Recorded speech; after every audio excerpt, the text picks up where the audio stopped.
जय हिंद दोस्तों, आज की इस वीडियो में हम लोग देखेंगे साइंस से जुड़े 5 महत्वपूर्ण प्रश्नों को जो आपके कॉम्पिटिटिव एग्जाम्स की दृष्टि से काफी महत्वपूर्ण है। सबसे पहला प्रश्न हम लोग देखेंगे कि रक्त प्रसंचरण तंत्र की खोज किसने की थी। यानी कि आप लोगों को याद रखना है ब्लड सर्कुलेटरी सिस्टम। क्या याद रखना है? ब्लड सर्कुलेटरी सिस्टम या फिर रक्त परिसंचरण तंत्र की खोज किसके द्वारा की गई थी? तो आप लोग याद रखेंगे विलियम हार्वे। किसके द्वारा? विलियम हार्वे के द्वारा की गई थी रक्त परिसंचरण तंत्र की खोज या फिर ब्लड सर्कुलेटरी सिस्टम की खोज। उसके बाद दूसरा प्रश्न है, एक वयस्क मानव के शरीर में रक्त की मात्रा कितनी होती है? तो आप लोगों को याद रखना है 5 से 6 लीटर। एक वयस्क मानव के शरीर में रक्त की मात्रा कितनी होती है? 5 से 6 लीटर। उसके बाद आप लोगों को बताना है शरीर की सबसे बड़ी धमनी कौन सी होती है? तो महाधमनी। यानी कि शरीर की सबसे बड़ी धमनी कौन सी होती है? तो याद रखना है महाधमनी होती है। ठीक है। फिर रुधिर दाब की माप एक विशेष उपकरण द्वारा की जाती है। तो जो रुधिर दाब यानी कि जो ब्लड प्रेशर होता है, ब्लड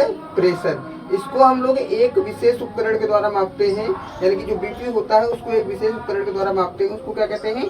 तो उसको कहते हैं स्फिग्मोमैनोमीटर। क्या कहते हैं? स्फिग्मोमैनोमीटर। उसके बाद आखिरी प्रश्न है, मानव हृदय में कितने कक्ष होते हैं? तो 4 कक्ष होते हैं। ठीक है। अब हम इन प्रश्नों का क्विक रिवीजन करते हैं।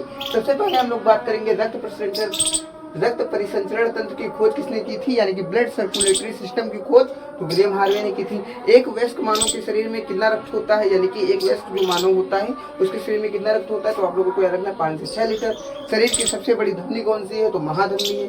फिर जो रुधिर दाब होता है उसकी माप किसके द्वारा की जाती है? तो स्फिग्मोमैनोमीटर के द्वारा की जाती है। फिर मानव हृदय में कितने कक्ष होते हैं? मानव हृदय में कितने कक्ष होते हैं? तो 4 होते हैं।